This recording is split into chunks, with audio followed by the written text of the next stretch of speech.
사실 제가 10월 2일부터 이 개발 특례법으로 알려진 산불 특별법의 독소 조항의 문제점을 여러 차례 문제 삼으면서 이재명 대통령께서 이 부분에 대한 재검토와 이 제2요구권 행사해 줄 것을 강력하게 요청했고, 여러 언론 보도와 전문가들도 반대 의견을 냈었고, 사실 지난주 금요일에는 경북 산불 피해자 대책위원회에서도 이번 산불특별법이 피해자 구제를 구실로 삼으면서 상당수는 기득권의 개발 이득을 노리는 그런 개발특례법이라는 반대 의사를 표명한 바도 있었습니다. 하지만 어제 처리된 비공개 회의에 결국에 사후 브리핑에서는 이 독소 조항에 대한 어떠한 설명도 없었고, 향후 어떠한 통제 장치와 어떤 시행령을 만들 것인지에 대한 설명도 없었습니다. 이번에 제정된 산불특별법은 복구를 명분으로 환경영향평가를 간소화하고 산지 전용 특례나 보존산지에서의 행위 제한을 완화하고 있습니다. 그리고 위험목이란 명목으로 아무렇게나 누구든지 허락도 없이 대규모 벌채를 가능하게 하고 있습니다. 이건 산불 지역을 2번 죽이는 일입니다. 산불은 기후나 생물 다양성 위기와 무관하지 않는데 마치 산불을 재난을 기회인 듯이 그렇게 마구잡이로 개발을 할 수 있도록 허용하는 것은 더 이상 묵과할 수가 없습니다. 산불특별법은 독소 조항들을 삭제하는 것이 아니라 산림 생태계를 복원하고 피해 지역 주민과 공동체를 회복하고 피해를 지원하는 법으로 다시 제정돼야 합니다. 보호지역 개발 반대한다. 반대한다! 반대한다! 반대한다! 자연보건 우선이다. 돈이 없는 벌목 반대한다. 반대한다! 반대한다! 반대한다! 피해 주민들을 돕겠다던 특별법이 이제는 난개발의 면허장이 되어버렸습니다. 피해 주민들의 지원과는 아무 상관없는 조항들이 법 곳곳에 삽입되었고, 산불로 무너진 숲 위에 개발의 삽질이 들어설 길이 활짝 열렸습니다. 그 증거는 이미 드러났습니다. 경북도지사는 기다렸다는 듯이 골프장, 리조트, 휴양단지 개발 계획 수십 건을 발표했습니다. 이것이 바로 산불특별법이 만든 풍경입니다. 법이 제정되자마자 불탄 산이 투자처로, 회복의 땅이 상품으로 변했습니다. 바라보는 산에서 돈이 되는 산으로. 저는 이 슬로건을 보고 저는 팔레스타인의 폐허를 떠올렸습니다. 트럼프 전 대통령은 가자지구 폭격 직후 그 폐허를 세계 최고의 휴양지로 만들 수 있다고 말했습니다. 죽음과 파괴의 현장을 휴양지로 바꾸겠다는 그 잔인한 언어, 그것이 지금 이 법의 언어와 다르지 않습니다. 그러나 그 돈을 버는 사람 누구인가? 피해 주민들에게 결코 가지 않습니다. 피해 주민들은 대규모 산을 개발할 수도 리조트를 세울 수도 없습니다. 그 돈은 오직 극소수의 개발업자와 권력 집단에게만 돌아갑니다. 그들에게 산불은 기회이고 산불특별법은 그 기회를 제도적으로 보장하는 열쇠입니다. 이제라도 방향을 바꿔야 합니다. 산불이 다시 초대형 재난으로 반복되지 않도록 원인을 철저히 규명하고 재발을 막기 위한 예방책을 세워야 합니다. 피해 주민들이 스스로 삶을 복구할 수 있도록 실질적인 피해 지원 재개를 조속히 마련해야 합니다. 무엇보다 보호지역을 해제하는 것이 아니라 자연복원을 기반으로 한 생태적 피해 복구를 추진해야 합니다. 산불의 잿더미 위에서 우리가 되살려야 할 것은 골프장과 리조트가 아니라 바로 무생명들의 연결과 생명의 순환입니다.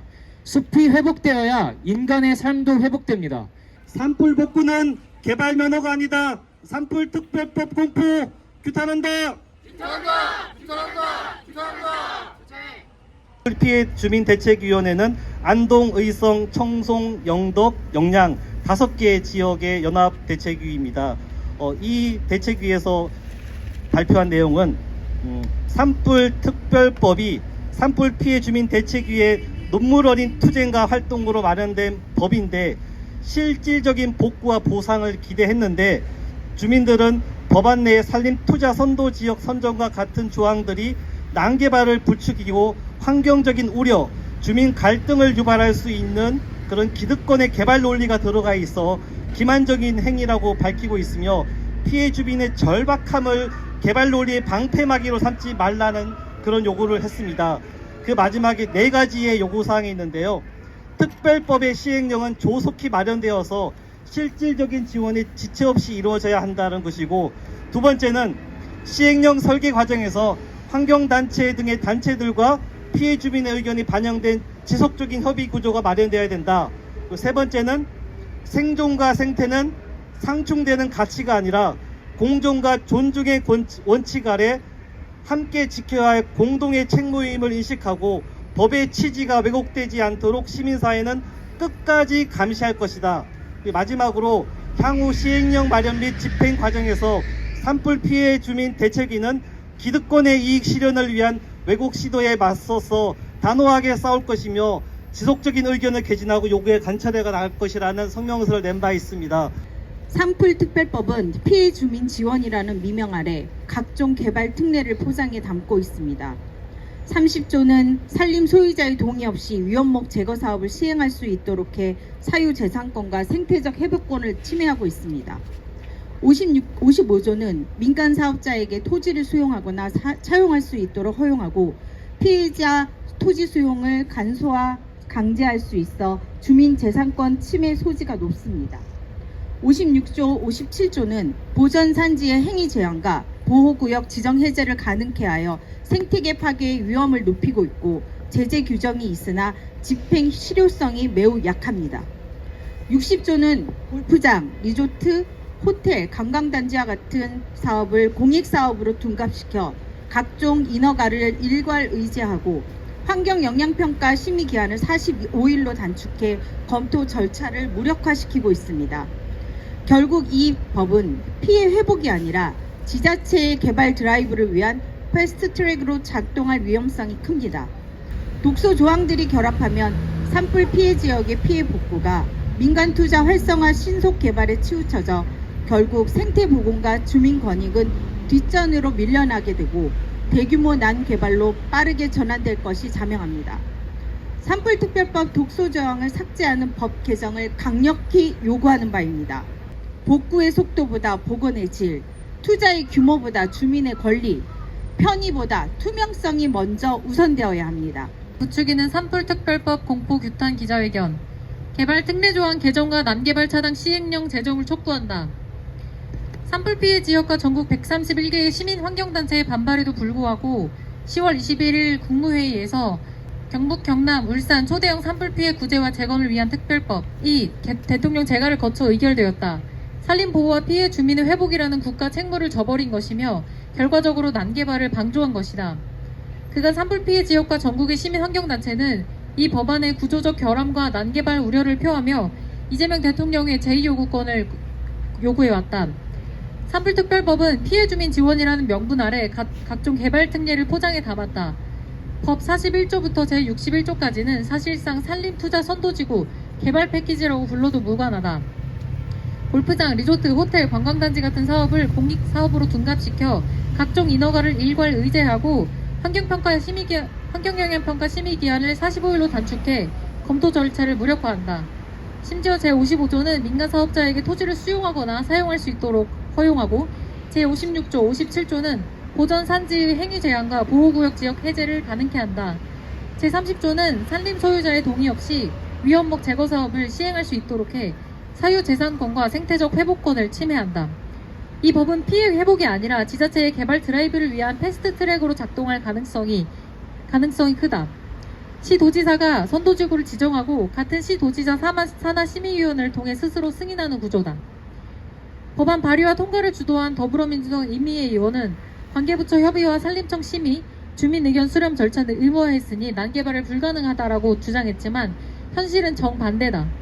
심의회는 독립적 통제기구가 아니라 지자체 내부기구이며 관계부처 협의도 단순 통보 절차로 아무런 거부권이나 제재 수단이 없다. 이는 중앙의 견제가 사라진 자기심의 체계이며 행정 절차라는 외피 속에 지자체 중심 개발권의 폭주를 제도화한 것이다. 법안은 대폭 수정됐다고 자평했다. 그러나 이는 좋은 취지로 나쁜 설계를 덮으려는 자기 면피에 불과하다. 형식적 심의와 협의가 난개발을 막을 수 있다는 발언은 현실을 모르는 공허한 주장이다. 관계기관 협의가 시한만 넘기면 자동 통과되고 환경영향평가가 요식 행위로 전락한 현실에서 이런 제도들이 어떤 실효성을 가지겠는가. 산불특별법은 공익을 빙자한 개발특례법으로 전락했다. 대통령과 국회 모두 이 결과에 대해 자유로울 수 없다. 이재명 대통령은 산불특별법의 거부권을 행사하지 않았다. 행정 편의와 지역개발 논리를 따지지도 않았다. 산불의 상처 위에 골프장과 리조트를 세운 것이 과연 재건인가? 한국 정부는 피해 회복과 지속 가능한 발전을 말하지만 법은 오히려 보호지역 해제와 산지 훼손, 주민 소외를 합법화했다. 이는 국회 위기 대응을 공언한 정부의 책무와도 정면으로 배치된다. 이런 정책으로는 이재명 대통령이 국정과제를 제시한 육상보호지역 30% 지정도, 후보 시절 약속했던 산불 피해 지역의 생물 다양성 복원 공약도 지킬 수 없다. 결국 이재명 대통령 역시 이전 정부들이 반복해온 선거가 끝나면 약속을 잇는 정치의 습관을 되풀이하고 있다. 이에 따라 우리는 요구한다. 첫째, 국회는 즉시 산불특별법 개정 논의에 착수해 제30조, 55조, 56, 57조, 60조 등 개발 특례 조항을 전면 삭제하라! 삭제하라. 둘째, 산림청과 환경부는 시행령 제정 과정에서 난개발을 실질적으로 막을 수 있는 통제 장치와 주민 동의 절차를 마련하라! 대통령은 산불특별법 거부권 포기 결정에 대해 국민 앞에 입장을 밝히고 개발 특례 조항의 문제를 공개적으로 재검토하는 책임 있는 후속 조치에 나서라! 산불특별법이 진정한 피해 지원법으로 거듭나려면 속도가 곧 동의가 되는 현재 구조를 반드시 바꿔야 합니다. 시민사회는 시행령 과정에서 이 법의 특수조항이 실제로 어떻게 적용되는지 끝까지 감시하겠습니다. 불탄숲의 회복은 투자 사업이 아니라 생태 복원의 문제이며 피해 주민의 삶은 개발의 명분이 될 수가 없습니다. 정부와 국회는 지금이라도 법의 본래 취지를 되살려야 합니다.